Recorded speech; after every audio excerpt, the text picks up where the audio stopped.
বিশ্ব রক্তদাতা দিবস উপলক্ষে ৩ দিন ব্যাপী কর্মসূচির আয়োজন করেছে কোয়ান্টাম ফাউন্ডেশন। বুধবার প্রথম দিন রাজধানীর কাকরাইলে আইডিইবি ভবনে অনুষ্ঠিত হয় রক্তদাতা গ্রহীতার মিলন মেলা ও বিশেষ সেমিনার।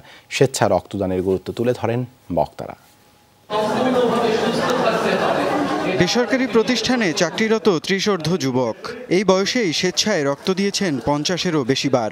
মানুষের প্রতি তীব্র ভালোবাসা আর দুঃসময়ে পাশে দাঁড়ানোর আকুতি থেকেই পরিচিত অপরিচিত যে কারো ডাকেই ছুটে যান তিনি।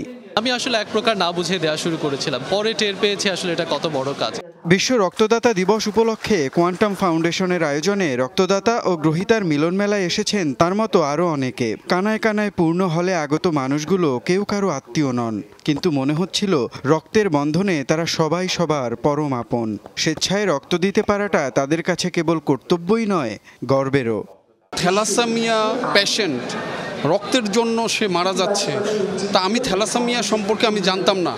তার মানে তার প্রতি মাসে রক্ত চেঞ্জ করতে হয়।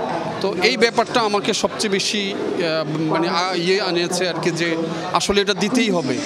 এসেছিলেন রক্তগ্রহীতারাও, বিশেষ করে যাদের নিয়মিত রক্ত নিতে হয় তারাও কৃতজ্ঞ চিত্তে স্মরণ করেছেন তাদের জীবনে পাওয়া মানুষের ভালোবাসার কথা। রক্ত খুঁজতে এখন আর তাদের হাসপাতালে হাসপাতালে ঘুরতে হয় না।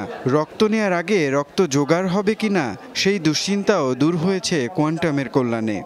আমাকে যারা ব্লাড ডোনেট করতেছে কোনো কথা চিন্তা না করেই ব্লাড ডোনেট করে দিচ্ছে, তো তারাও তো আসলে তাদের জন্য হলেও আমার বেঁচে থাকতে হবে, যাতে আমি বেঁচে থেকে তাদের ঋণটা কিছুটা হলেও শোধ করতে পারি। অনুষ্ঠানে প্রধান অতিথি ছিলেন মনোচিকিৎসক, সেই সাথে কথা সাহিত্যিক অধ্যাপক ডাক্তার আনোয়ারা সৈয়দ হক।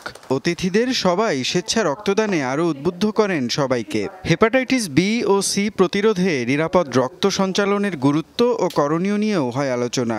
আপনারা হয়তো মনে করছেন যে আপনারা শুধু ব্লাড দিচ্ছেন না, একজন মানুষের উপকার করছেন, এটা সাময়িক। প্রকৃত অর্থে কিন্তু আপনারা পুরো স্বাস্থ্য ব্যবস্থায় এক বিরাট ভূমিকা পালন করছেন, সেটা আমরা হাড়ে হাড়ে উপলব্ধি করি। অনেক দৌড়াদৌড়ি করতাম রক্তের জন্য, এবং রক্ত ডোনার তাকে খুঁজে পাওয়া খুব মুশকিল ছিল আত্মীয় স্বজন ছাড়া। আর এখন যে আমাদের আত্মীয় স্বজন লাগে না, আমরা এমনিতে যে রক্ত পেয়ে যাচ্ছি। সেমিনার শেষে ৫০ ও ২৫ বারের রক্তদাতাদের সম্মাননা ও ক্রেস্ট দেয়া হয়। আয়োজনের দ্বিতীয় ও তৃতীয় দিনে হবে রক্তদানে স্বেচ্ছাসেবীদের উদ্বুদ্ধকরণ ও বিশেষ রক্তদাতা উৎসব। মুনিম রাব্বি, যমুনা নিউজ, ঢাকা।